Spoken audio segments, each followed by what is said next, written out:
Yo, wanted to do a video about fasting and the fasting tools that there are. We'll start with intermittent fasting, and that's basically skipping breakfast or eating for certain periods of the day. So you have an 8 hour eating window if you eat from 12 till 8, and then you'll fast for 16 hours. And this has been proven to have many benefits, and I really believe this is the way we should eat. And I think that the way we eat constantly, as soon as we wake up, eating more food, it's just not the way to do it. Like, I mean, we're told that breakfast is the most important meal of the day, and it's just a lie. It's false. Like, it's the worst thing you can do, really. The best thing you can do is intermittent fasting, giving your body a break, giving your body 16 hours every day when you include your sleep, to just digest, to sort out everything. Do you know what I mean? To do maintenance, to lower inflammation, and that's one of the big boxes to tick with brain nutrition. Lowering inflammation is massive, and inflammation's a big problem for people. And if everyone intermittent fasted, it'd have a massive effect on that. Because if you're not eating, your body's got nothing to fight. Like, it's just, it's a great thing anyway. I think intermittent fasting is something everyone should do, so look into that. And then there's extended fasting, which is I'm on the third day of one now, which is why I'm a bit like, I don't know, I haven't got a huge amount of energy, and they're not easy to do, I won't lie. Like, so it's basically not eating for 3 days, and for 3 or 4 days I go for, like, this is my third day, I'll probably go for my four because I'm feeling good. And it just totally resets the body, cleanses the body, repairs brain cells, cleans the blood, improves your digestive, totally resets, like, oh, your gut digestive flora and all that. That gets a new clean. You know what I mean?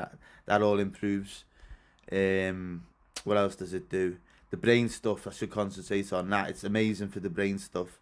Like, it releases stem cells. I mean, people pay huge amounts of money to get stem cells injected into them, and if you do fasting, it creates them naturally, and it's the body's natural mechanism to do this, to repair our damage. Do you know what I mean? This is the way we evolved naturally. Like, years ago, we'd have times of hunger, and we wouldn't have food for a while, and in these periods, the body would repair, and it would get used to it. You know what I mean? It's just the body got used to this as its maintenance period, and these days it doesn't get the time to do this. We don't give it its maintenance time. So I have one or two a year. I mean, I went through a period about 2 years ago when I was really into the brain nutrition and that. I did about five in about 4 months or so. I did a series of them to repair the brain, and the benefits I felt were amazing. Like, I mean, funnily enough, even my hangovers went back to how they were when I was a teenager. And after years of steadily progressing and getting worse, and they were like 2 day affairs, and they've gone back to, I don't even really get one. I feel a bit rough, like, but you know, it's not too bad now. And that was a very noticeable change, but they're really good, honestly. Like, that's just the side effect that I wasn't expecting, the hangover thing. That proves that they really do fix stuff. And they're just amazing. They're meant to, like, just completely reset and cleanse the body. They're really great for breaking addiction cycles, which I'm using it for at the moment. Just trying to, I mean, I've had about 2 weeks of good brain nutrition. I've had no drink. My goal is now to give up drink for a long time, or at least for a year or so. You know what I mean? That's the goal. And I haven't really set that goal before. The goal's always been to cut down, limit it, and all that kind of stuff.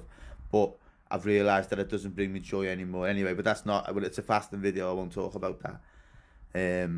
So yeah, the fasting, it's great for just breaking that addiction cycle. If you look it up and do research on it, and you just look through the stuff, there's a misinformation out there, like everything. You know what I mean? Because no one makes money out of fasting, and I honestly believe if they included fasting in medicine, it'd save a lot of money. You know what I mean? It'd save a lot of need for medication and other kind of care, because it's such a great healer and a preventative healer. I'm a big believer that there should be fasting centres all over the UK. I mean, it's a dream of mine to have my own one day, you know what I mean, and I have it in nature, in the forest, have a fasting retreat kind of thing. I'd love that. That's one of my top goals one day, but you never know if we get there. Um, but I believe that there should be fasting centres all over the UK that people go to periodically. Maybe people could pay, maybe it could be on NHS. The amount of money it would save, a facilitated fast, people doing it once a year, twice a year, it's just amazing for the body. Like, and it's proven science. I'm not making this up. It's not some crazy schizophrenic rant that I'm on. this is the real McCoy. Like, I mean, it's all scientifically proven. I mean, they'll say consult a doctor, but they say that about everything, you know what I mean? Well, you should consult one if you want, but I strongly believe try and get a fasting routine into your life. Definitely intermittent. I'm a big fan of that. Anyone can do that. It's a big, and you get used to it with the intermittent. Your body gets used to it, skipping breakfast. You might feel a bit sluggish at first, where your body gets used to the change and getting used to where its energy is. Because what it does, it will use the fat from the night before as energy. So it'll eat what you've eaten the night before as your fuel for the day. It'll get used to doing that. And my mornings now are my most productive period. After I start eating, I start flagging a little bit. When I'm still fasting in the morning, I have coffee, black coffee, and it keeps the fast. And that's my most productive period. I do most of my best work, like especially in the first 3 or 4 hours when I first get up. And yeah, and also it saves money, saves you a lot of money, because when you're not eating, you're not buying food. I mean, if I do a 4-day fast, that'll save me for like 50 quid. Do you know what I mean? So not only is it free, it saves you money, it makes you money, and it saves the intermittent fasting. It saves you money because you're skipping breakfast every day. That's a third year. I mean, breakfast's not that expensive, but it's just one less thing to think about. You have a coffee. I mean, I have lion's mane in my coffee as well, so I'm getting stuff in there. Do you know what I mean? And other people do other things. There's other drinks you can have on a fast, and it doesn't break the fast in the morning. So I also recommend squeezing in the odd 1 day, like 1 meal a day fast, and that's where you basically feast, and you eat all your calories for the day in 1 hour. And I do them every now and again. Basically, if I don't feel like eating lunch, if I don't feel hungry, I'll just keep having coffee, and I'll go through to about 4 o'clock, 5 o'clock, and I'll have a feast. And it's really enjoyable to have a feast. I'm sure you'll all agree. You know what I mean? I'll be able to have slob out a bit and like respect the old slobber myself a little bit, and just be able to eat 2,500 calories or something in one go. You know what I mean? Just have a big good old feast, and I have one of them every now and again. And it's amazing for maintaining weight loss. It just ticks so many boxes, like inflammation, brain repair, maintaining weight, digestion.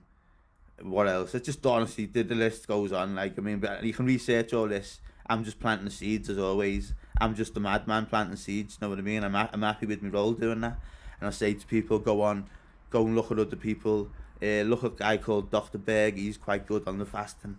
There's a lot of good voices out there on the fasting. Like, if you go out there and look, there's also you'll get your people. You'll get your I don't know, your mainstream media kind of saying it can have negatives. You lose muscle. You don't lose muscle. Your body starts eating your muscle when you eat your fat. You know what I mean? And you can do a 3 or 4 day fast, no issues. Most people, if you're anorexic or something and you got no fat, you can't do a fast. Basically, you can't do a fast if you're pregnant. So there is people who can't do a fast, and there's the people with illnesses that can't do a fast, an extended fast, and maybe even intermittent fasting.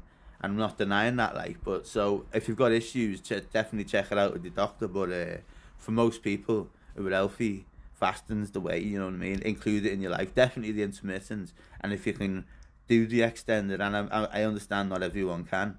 It's hard for me. I struggle. Like, it took me 1 day of a failed attempt to get into this fast.